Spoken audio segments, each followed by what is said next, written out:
Good morning, everyone. Nice to see you all here with us on Zoom and on Facebook Live. And those who will be watching later on, a happy Chanukah. Welcome to one and all to another session of what we call Practical Parsha. Although this time round, we're not going to be focusing on the Parsha. I want to continue our discussions regarding Chanukah as we started already last week. The title is Why the Conflict? And we're going to be focusing on the conflict between the Israelites, the Jewish people, the Hashmonaim, the Hasmoneans, the leaders, the Kohanim of the Second Temple era, who fought and battled against the Greeks, not just the Greek officers who were controlling Israel at the time, but against the Greek philosophy that was predominant and influential within Israel at the time. And the question is, why the conflict? What does that mean? Look, one of the primary qualities of the Jewish people is the intellect, the seichel, logic. The Jewish community is known for its logic. It's known for its intellectual capacity. Torah teaches us to have seichel, to think through things, to understand things, to debate things. That's part of our DNA. That's what makes up the Mishnah and the Gemara and the Talmud and the commentaries, is the intellectual capacity. As we said at the foot of Mount Sinai, Naaseh v'nishma. We will do, and then we will do, and then we will listen. Meaning, listen means learn and engage and debate and logically process. So that's a Jewish quality. Now, the truth is that intellect is also a Greek philosophy too. Aristotle, Socrates, these were Greek philosophers who believed in wisdom, in the understanding of the mind. So then the question is, why the conflict? If these are two people who are extremely reliant on logic and intellectual understanding, why were they conflicted? What was different between the two? That's going to be the question that we're going to unpack here this morning. So thank you for joining us, and hopefully you'll be able to take practical lessons from this conversation as well. Let's start with the miracle of Hanukkah. We know the miracle of Hanukkah was a miracle of the light, the miracle of the menorah. As we all know, the one jar of oil that was found and enabled them to light the menorah for 8 days. What is light? What is the ner? What's unique about light is that it doesn't create something new. What's there is now visible. It's different to other sources of creation. Other sources of creation, let's call it electricity, for example. Electricity creates something new. It creates electricity. It creates a light that goes on. That light wasn't there previously. Now the light goes on. The purpose of a candle isn't to create a new entity, but it's actually there to light up that which is in the room already, that which is present. Suddenly now we have clarity and it's visible to us to be able to see. That's the quality of light. And the reason why I use that as our springboard in today's conversation is because seichel, intellect, is the same concept. What does seichel do? Having intellectual capacity, be able to logically understand something, doesn't create something new. All seichel does, the intellect does, is it enlightens us about that which is already present. So does God exist or doesn't he exist? He exists. My seichel, my mind, will give me a better understanding of it. Is my neshama real? What is my neshama? What is my soul? The neshama exists whether you like it or it doesn't. My mind enables me to understand it a little bit more. And so it is with science, and so it is with biology. The seichel, the mind, doesn't create it. The mind opens up the reality, gives you a visual inside perspective. of that which you are trying to understand. It's not something new. And that's the similarity between the light and the seichel, which is why King Solomon said that the fool who doesn't use their seichel, doesn't use their minds, walks in the darkness.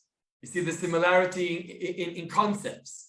He says the fool walks in dark. Why is the fool walking in the dark? Because there's no light to light up the reality. The reality is there. Everything's available to you. Just you haven't put the light on. You're foolish. You haven't used your seichel.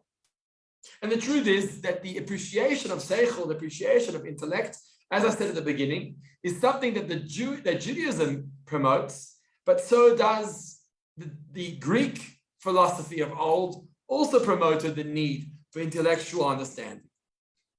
And if they both understood the need and the importance to enlighten oneself and to understand the realities of life, then what was the difference between them? So let me quote to you a medrash of our sages of Chazal, which I think will give us the terminology and the tools with which to understand this question and to be able to answer it. The medrash says like this: if someone tells you that there is wisdom among the nations, that means the nations of the world, believe him. There is wisdom among the nations of the world. But if he says that there is Torah among the nations, don't believe him. If he says there's Torah among the nations, don't believe him. Interesting. You hear the contrast here. If there's wisdom among the nations, trust him, believe him. There is wisdom among the nations. If there's Torah among the nations, don't believe him, don't trust him. We see from this quote of the Medrash, which I think gives us the answer and the understanding of how to explain this. We see that there is a difference between Torah and wisdom, Chachma and Torah. And if we unpack the difference between Chachma and Torah, between wisdom and Torah, that will give us the ability to understand the difference between the Jewish pursuit for wisdom and the Greek Gentile pursuit for wisdom. What is the difference? So what is Chachma? Chachma is intellectual pursuit, lighting up the concept, giving you a perspective or an understanding of that which already exists.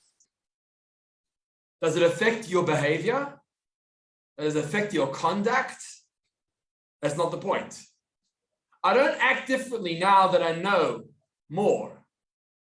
The fact that I know more is an intellectual accomplishment. It's not a moral accomplishment or a practical accomplishment.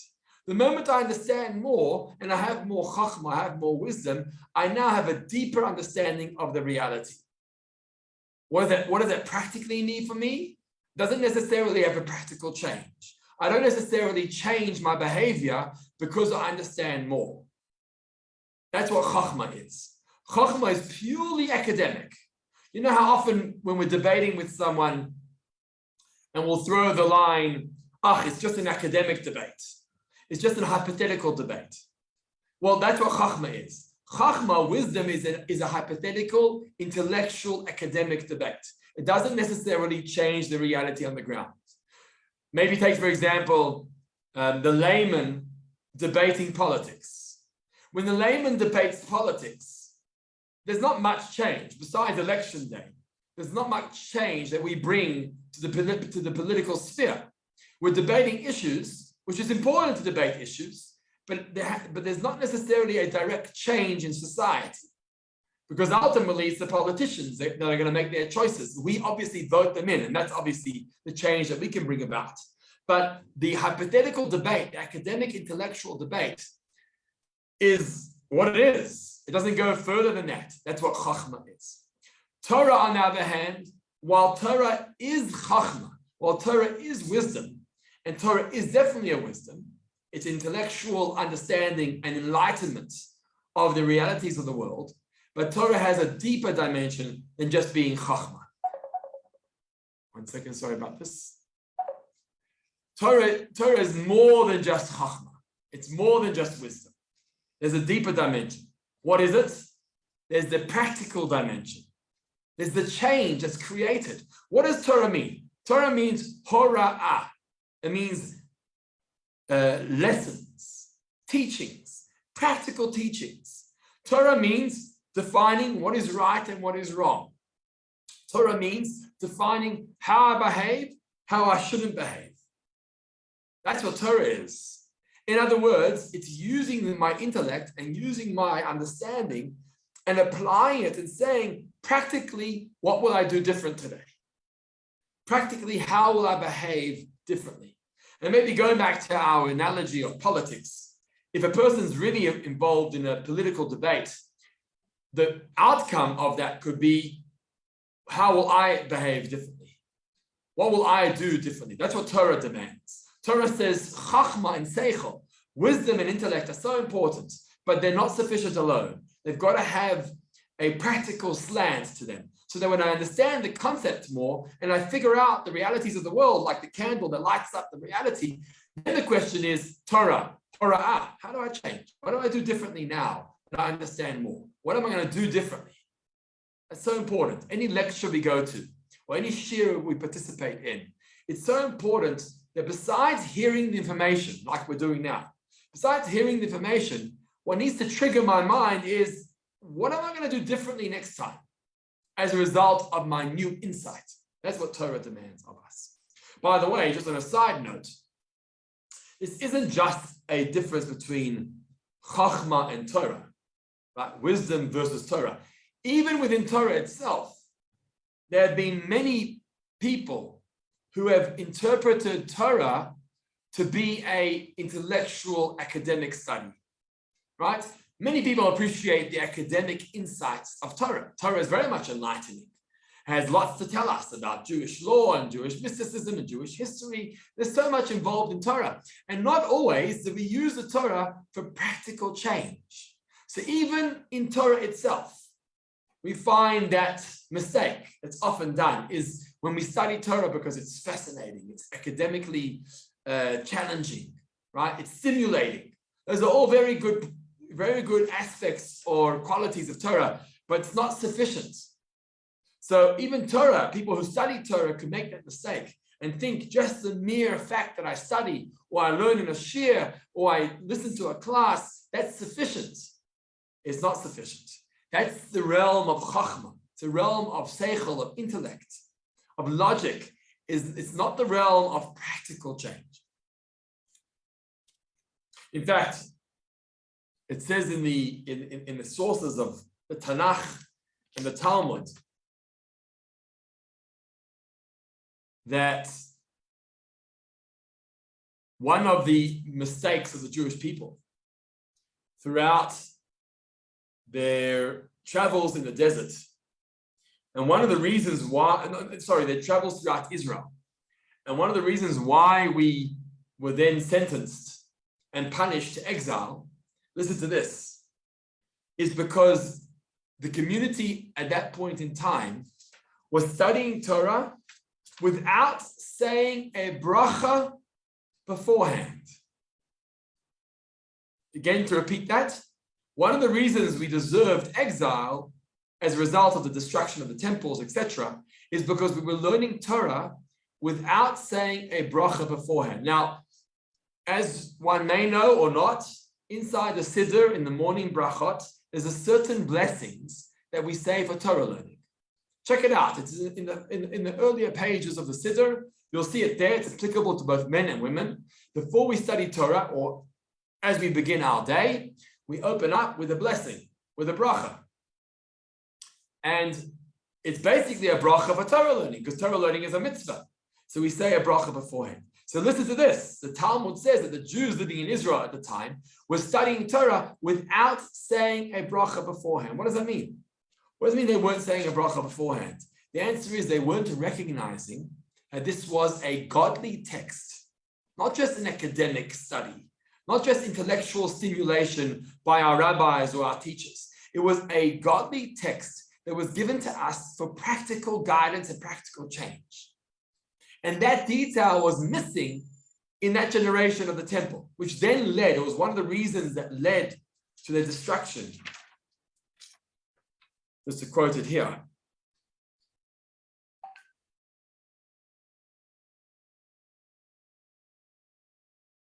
Yeah, one of the reasons that led to destruction and to exile is because we saw Torah as an academic study.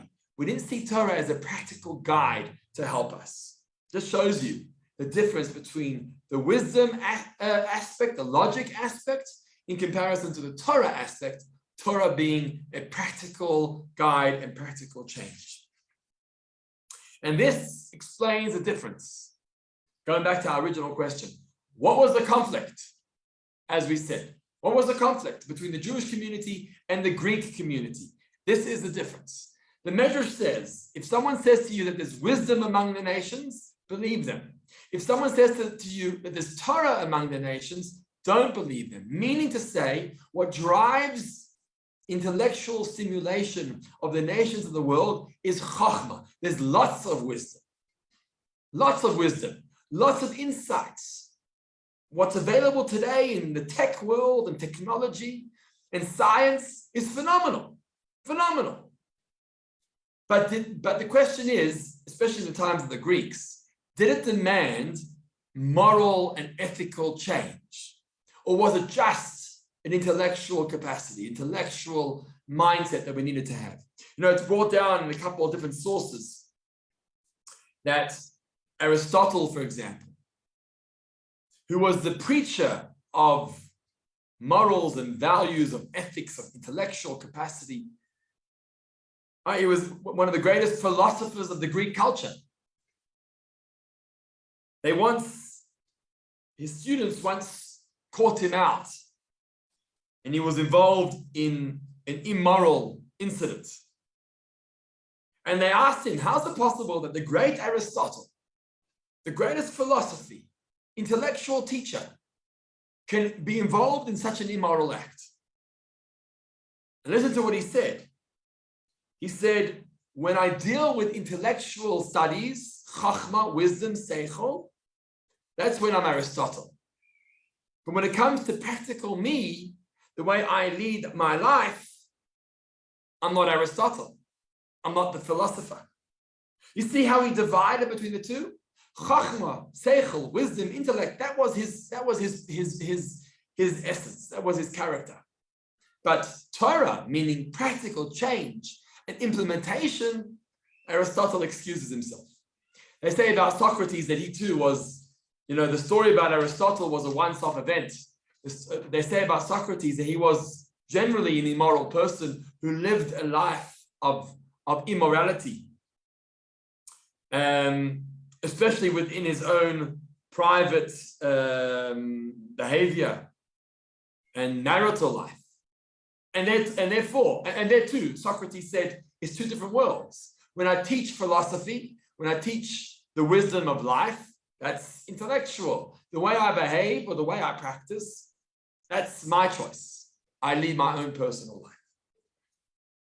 Now, the truth is that there's been rabbis and great Torah teachers that have fallen in the same trap. It's not just the Greek philosophers. We can't fool ourselves that we are completely holistic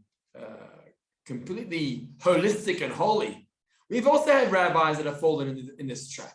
And I'm speaking to myself to make myself aware of this. And there have been rabbis of the past who have preached one thing, but then practiced differently. Right? Meaning teaching Torah, teaching Chachma, teaching the wisdom. But when it comes to the practicalities, I'm a private man. The difference is that a rabbi has never said or excused himself. No Torah teacher will tell you that wisdom is one thing, but practicalities is another thing. He wouldn't accept that. That wouldn't go down too well in Torah teachings. But in Greek philosophy, that was acceptable. The philosophers of old, and I gave you two examples of Aristotle and Socrates, said so clearly, the two of them. There's a difference between the intellectual side of life and the practical ethical side of life. And the two are different, and they say so clearly. That's not the Torah way. Torah says that Chachma and Torah go hand in hand. the more you understand in wisdom, the more enlightened you are, the more and better your behavior needs to become. And to excuse yourself and say, it's okay if I understand it one way, but don't practice it the other way, that's not okay. And that's what created this conflict between the Jewish way of life and the Greek way of life. The Greeks supported our study. They supported our wisdom. They supported our logic. They supported our Torah study because they too believed in intellectual stimulation, in enlightenment. What they didn't support was the transformation of Chachma, of wisdom, into Torah, into change, into spiritual conduct, into godly conduct, into Torah observance. That they couldn't support. So yeah, they defended and they supported, they celebrated Chachma and wisdom. But Torah, spiritual, practical observance, it was something that they were opposed to. And that created the conflict between the two. The truth is that if we want to unpack this question, why the conflict? If we want to unpack this a little bit more, there's a major difference between the Jewish approach to the Greek approach. In the Torah approach, the main goal is practical. As much as we promote intellectual, and as much as we promote study and Torah like we're doing here today, and enlightenment of the mind to get a better understanding of the realities of life, as much as we promote that, the bottom line is practical. As the phrase goes, Hamaaseh hu ha'ikar. Action is the main goal. That in Judaism is the main purpose. In other words, Chachma is not the main goal. Torah, Hora'ah, practical living is the main goal. The problem is that we can't get there without intellect. We can't get to the point of living an ideal, practical, observant lifestyle if we don't have the Torah inspiration and the Torah guidance. That's why we learn. Because if you're an ignoramus, an am haaretz, and you haven't learned, you don't know how to practice. You don't know how to behave. And I don't just mean Torah observance. I mean morality and ethics and living a proper lifestyle. The more you study morality, the more you study philosophy, the more you understand of how to behave and how to conduct yourself. So in Torah's teachings, the goal is not chachma, not the wisdom. The goal is practicalities. But we can't get to the practical unless we have the theoretical and intellectual and the philosophical involved in that. But our end goal is practice. On the other hand, in the Greek philosophy, it wasn't about the end result. It wasn't about the practical change. In the Greek philosophy, as we know from the Greek philosophers that we just explained, in the Greek philosophy, the main goal was intellectual stimulation, academic study. That was the main goal, scientific study, unrelated to practical change, unrelated to morals and ethics. It was the mere fact that I understand more, that I have a better understanding. And so to them, the end result wasn't practical. That's where they missed out on. That's where they were lacking. And therefore, when the Jews said that our logic, our study needs to be translated into Jewish observance, the Greeks couldn't relate. That's where the conflict began. Why? What's wrong with the intellectual stimulation that the mind is now widened and broadened? That's enough. That's sufficient. Why must it change the way you behave or the way you practice? And we know because ultimately in our lives, Torah gives us the tools with which to behave and act differently, act more refined. That ultimately is the goal of Torah teachings. And that was the battle of the Greeks versus the Jews. How did the war end? The war ended with us finding a jar of oil. Now, it wasn't just a jar of oil, because a jar of oil, remember, oil represents light, and light represents intellect. So don't the Greeks support that too? The Greeks also support intellectual growth, intellectual stimulation. So how does the miracle of the light, the miracle of the candle, represent our victory in this context? The answer is, it needed to be a pure, sealed jar of oil. That's an important detail. Pure and sealed, right? Pure and sealed means moral and ethical. Impure means immoral. So it wasn't just finding a jar of oil. It was finding a jar of oil that's been protected, that's been holy, kept holy, that's refined, that's moral and ethical. We found that jar of oil. That's a sign. It's not sufficient just to rely on the seichel, on the light and the enlightenment, but in fact, we need to have as well the practical change that comes along with it. That's the Torah aspect. That's the practical detail that Torah tells us. Whatever we study, whatever we learn, has to be translated into a practical. And that's why we call this session on Wednesday mornings Practical Parsha, right? Because it is about practice. It is about practicality. It is about taking the Parsha or Chanukah or the festival and translating it into details of the practical change within our lives. So that's the miracle of Hanukkah. Thanks for joining us for this session. And hopefully that enlightens you and that transforms you, not just enlightens you, but transforms you in the way you think, the way you behave, the way you practice. This is going to be the final session of Practical Parsha for 2021. We're not going to have a session next week. We will please God resume in the new year. So thank you for joining. Those of you on Zoom at the moment, stick around. We'll say hello personally. Those of you on Facebook, have a wonderful day. And those of you who are logging in later, thanks for joining us.